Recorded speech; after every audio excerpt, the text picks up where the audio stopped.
स्थानीय सांसद श्री कुलदीप शर्मा जी, विभाग के सचिव, अन्य सभी पदाधिकारीगण, माननीय प्रधानमंत्री जी, आज बहुत ही ऐतिहासिक दिन है कि आज 2313 किलोमीटर लंबी सबमरीन ऑप्टिकल फाइबर चेन्नई से अंडमान को हम जोड़ रहे हैं, जिसका उद्घाटन आपके कर कमलों से हो रहा है। इसे बीएसएनएल एग्जीक्यूट कर रहे हैं एनईसी के माध्यम से। फंडिंग भारत सरकार की है और टीसीआईएल ने इसका प्रोजेक्ट बनाया है। माननीय प्रधानमंत्री जी, अंडमान निकोबार से हमारा भावनात्मक लगाव है। संघर्ष, त्याग और बलिदान की भूमि है अंडमान निकोबार। वीर सावरकर ने काला पानी की कोठरी में जो वीरता का संदेश दिया, उसने हमें बचपन से प्रेरित किया है। सुभाष चंद्र बोस की भी एक कर्मभूमि रही है और ये देश का सौभाग्य है कि आपने स्वयं जाकर इन भारत माता की इन दोनों सपूतों के महान योगदान को पुनः स्थापित किया और देश को बताया। और आज वैसे अंडमान निकोबार में ये देश के लिए सौभाग्य की बात है कि डिजिटल इंडिया, आत्मनिर्भर भारत, ये आपके दोनों सपनों की एक प्रकार से प्रतिमूर्ति ये सबमरीन ऑप्टिकल फाइबर और यशस्वी बनाएगा। वहां के लोगों को उत्साह, योगदान, अवसर, नियोजन सब मिलेंगे। और आपसे माननीय प्रधानमंत्री जी, मैं एक बात अवश्य कहूंगा, इसके सिलसिले में मुझे 2-3 बार उस इलाके का दौरा करने का सौभाग्य मिला। इसके लिए लोग उत्कंठा से प्रतीक्षा कर रहे थे। तो आज के अंडमान निकोबार के इस स्वर्णिम दिन के अवसर पर आपका मैं बहुत अभिनंदन करता हूं, आपको प्रणाम करता हूं। और मुझे मालूम है कि आपके आशीर्वाद से अंडमान निकोबार की जनता एक नए प्रेरणा के साथ डिजिटल इंडिया, टेक्नोलॉजिकल भारत, आत्मनिर्भर भारत, स्वावलंबी भारत के महान यज्ञ में जुटेगी। आपका बहुत अभिनंदन, आपको बहुत प्रणाम।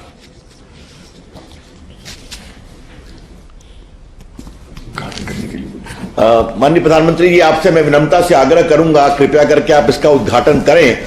उसके बाद फिर एक छोटी फिल्म होगी, फिर आपका आशीर्वाद हम लोग प्राप्त करेंगे। भारत की आजादी की तपोस्थली, संकल्प स्थली, अंडमान निकोबार की भूमि और वहां रहने वाले सभी को मेरा नमस्कार। आज का दिन अंडमान निकोबार के दर्जनों द्वीपों में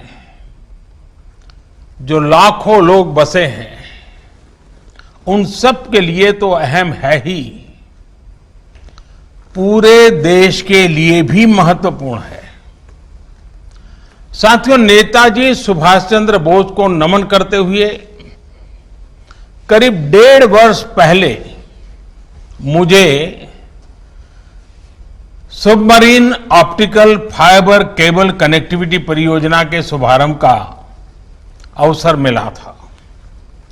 मुझे खुशी है कि अब इसका काम पूरा हुआ है और आज इसके लोकार्पण का भी सौभाग्य मुझे मिला है।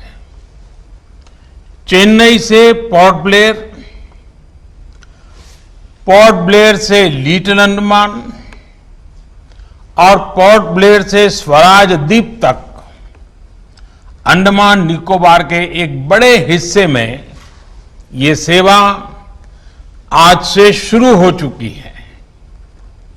मैं अंडमान निकोबार के लोगों को इस सुविधा के लिए अनंत अवसरों से भरी इस कनेक्टिविटी के लिए बहुत बहुत बधाई देता हूं, शुभकामनाएं देता हूं। स्वतंत्रता दिवस से पहले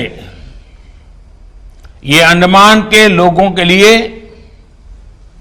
एक प्रकार से 15 अगस्त के पूर्व इसी सप्ताह एक स्नेह भरे उपहार की तरह ये अवसर मैं देखता हूं।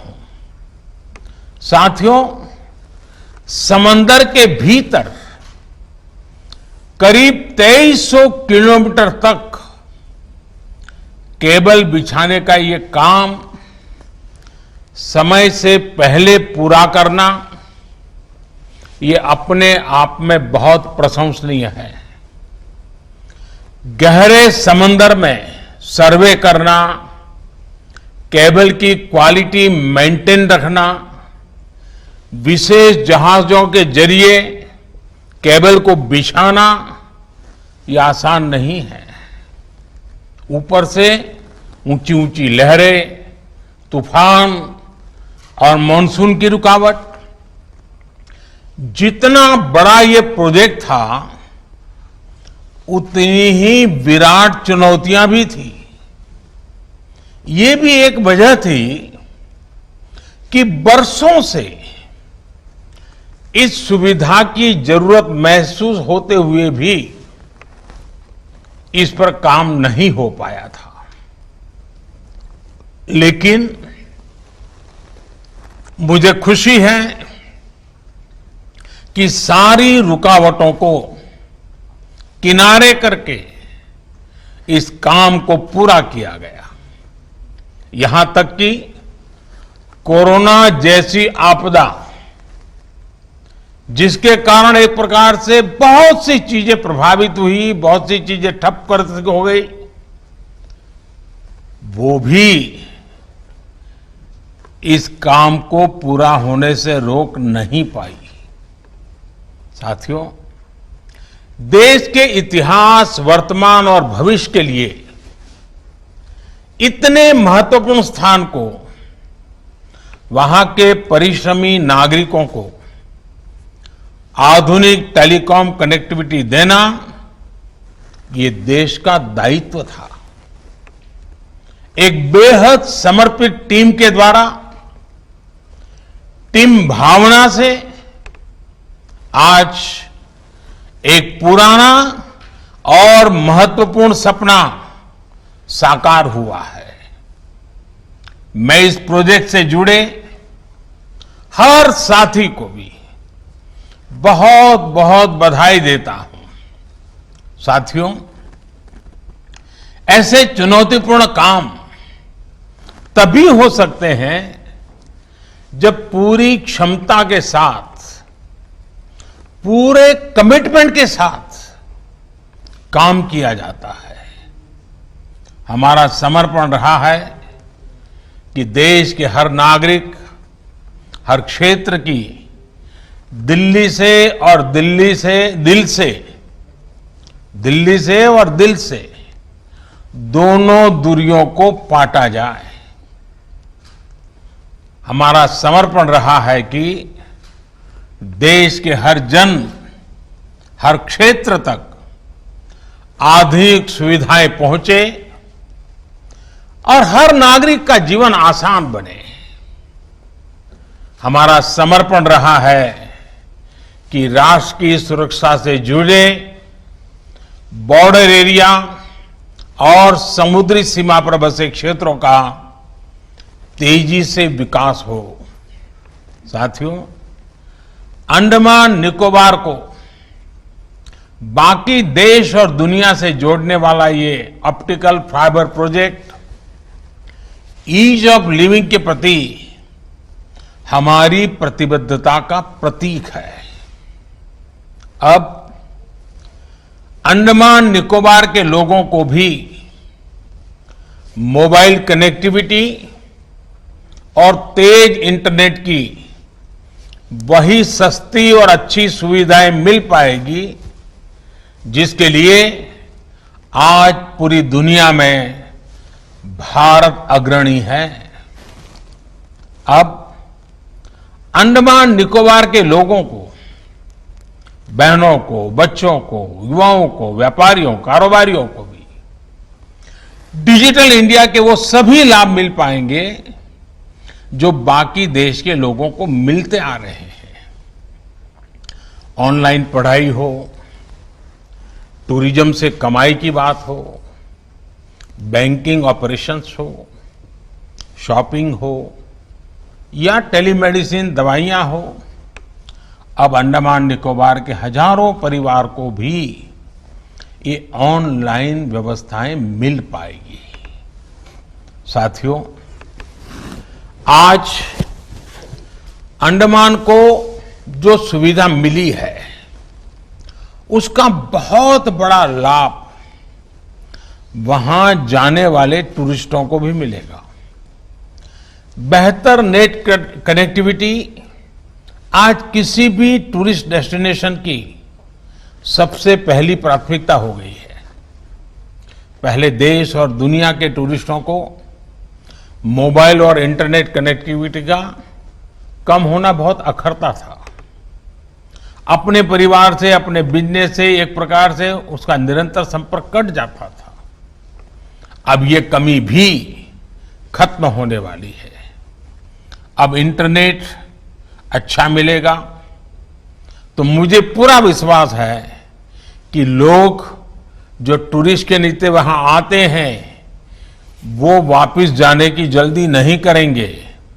वो लंबे समय के लिए वहां रुकना पसंद करेंगे और जब लोग ज्यादा रुकेंगे, अंडमान निकोबार के समंदर का, वहां के खान पान का आनंद लेंगे तो इसका बहुत बड़ा प्रभाव रोजगार भी पड़ेगा और रोजगार के भी नए अवसर बनेंगे।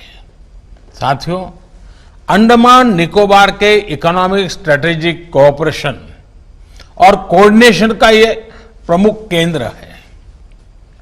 हिंद महासागर हजारों वर्षों से भारत के व्यापारिक और सामरिक सामर्थ्य का सेंटर रहा है। अब जब भारत इंडो पैसिफिक में व्यापार, कारोबार और सहयोग की नई नीति और रीति पर चल रहा है, तब अंडमान निकोबार सहित हमारे तमाम द्वीपों का महत्व और अधिक बढ़ गया है। एक्ट ईस्ट पॉलिसी के तहत पूर्वी एशियाई देशों और समंदर से जुड़े दूसरे देशों के साथ भारत के मजबूत होते रिश्तों में अंडमान निकोबार की भूमिका बहुत अधिक है और ये निरंतर बढ़ने वाली है।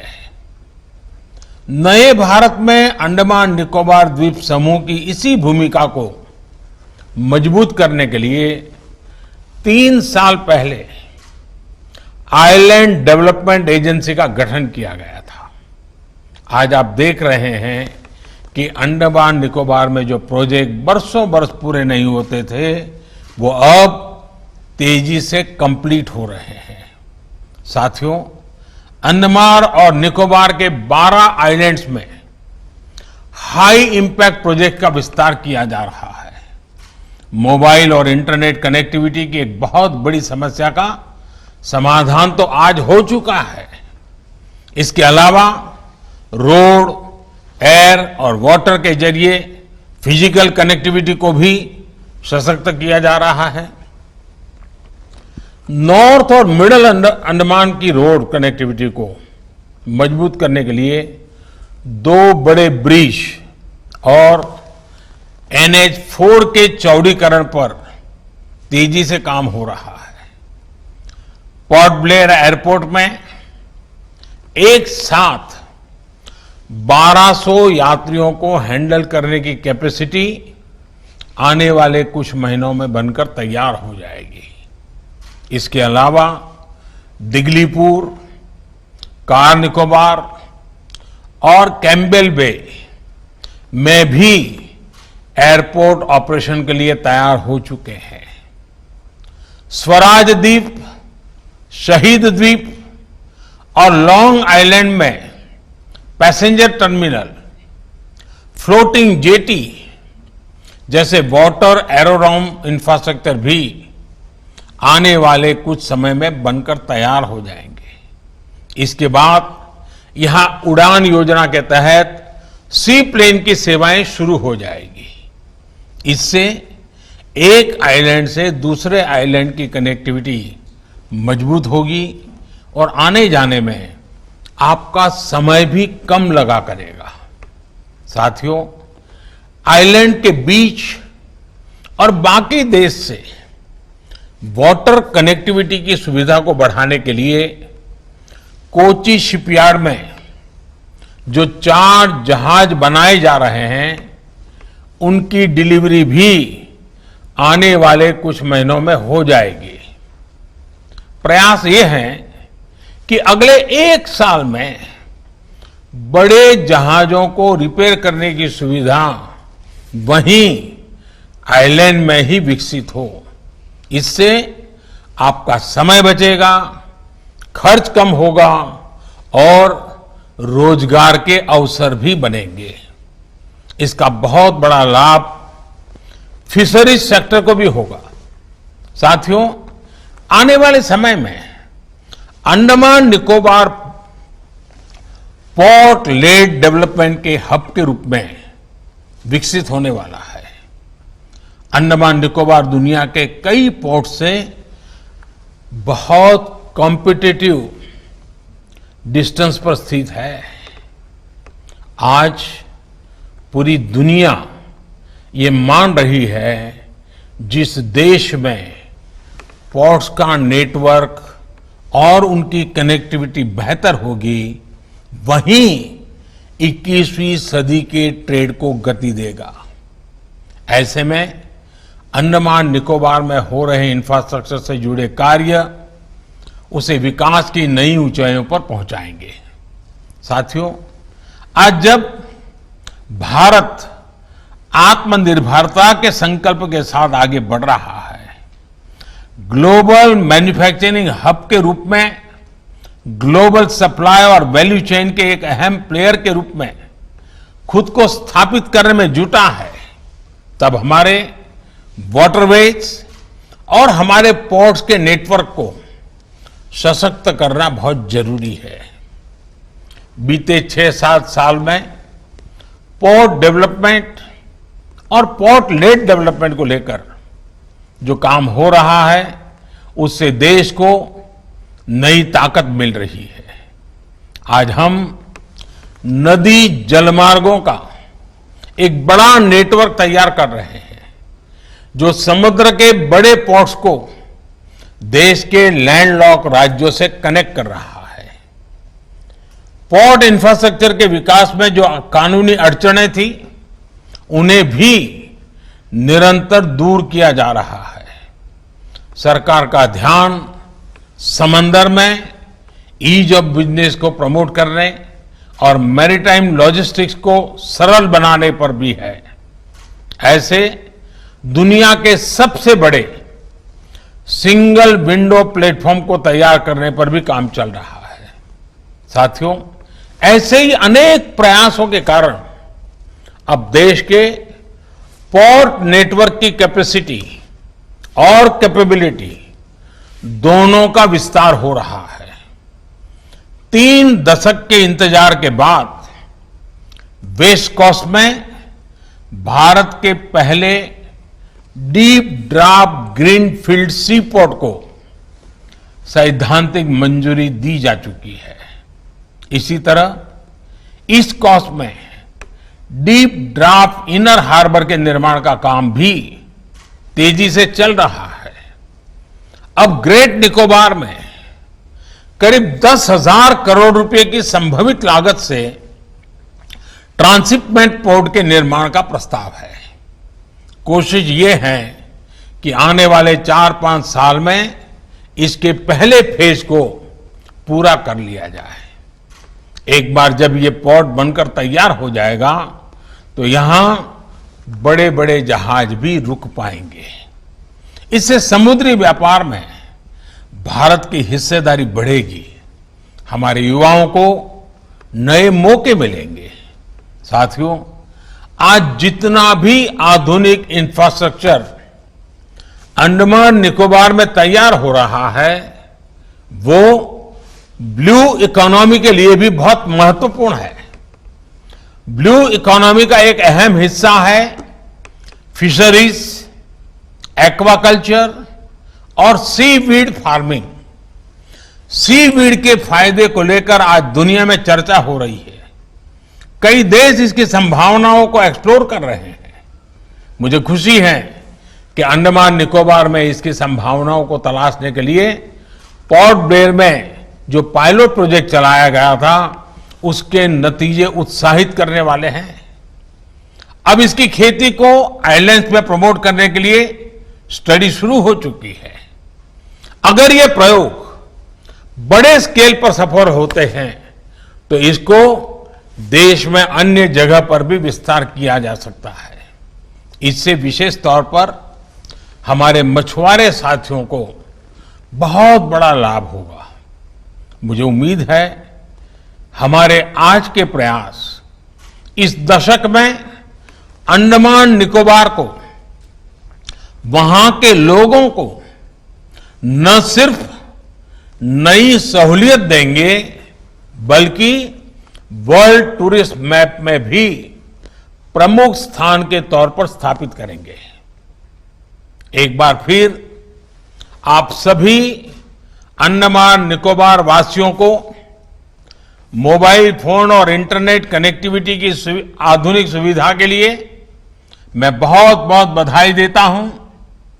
और अब जब कोरोना का समय है तो मैं विशेष रूप से आपके लिए प्रार्थना करूंगा कि आप स्वस्थ रहें, सुरक्षित रहें, आपका परिवार स्वस्थ रहें। कोरोना के इस समय में 2 गज की दूरी का पालन हमेशा करते रहें और आगे भी बढ़ते रहें। इसी कामना के साथ स्वतंत्रता की इस तपोभूमि को और 15 अगस्त के पूर्व आज मुझे आप सबसे नमन करने का मौका मिला है। मैं आप सबको भी 15 अगस्त के पूर्व, आजादी के पर्व के पूर्व, ये बहुत बड़ा अवसर के लिए बहुत बहुत बधाई देता हूं और उज्जवल भविष्य के ये नई छलांग के लिए आपको आगे आने के लिए निमंत्रित करता हूं। बहुत बहुत धन्यवाद।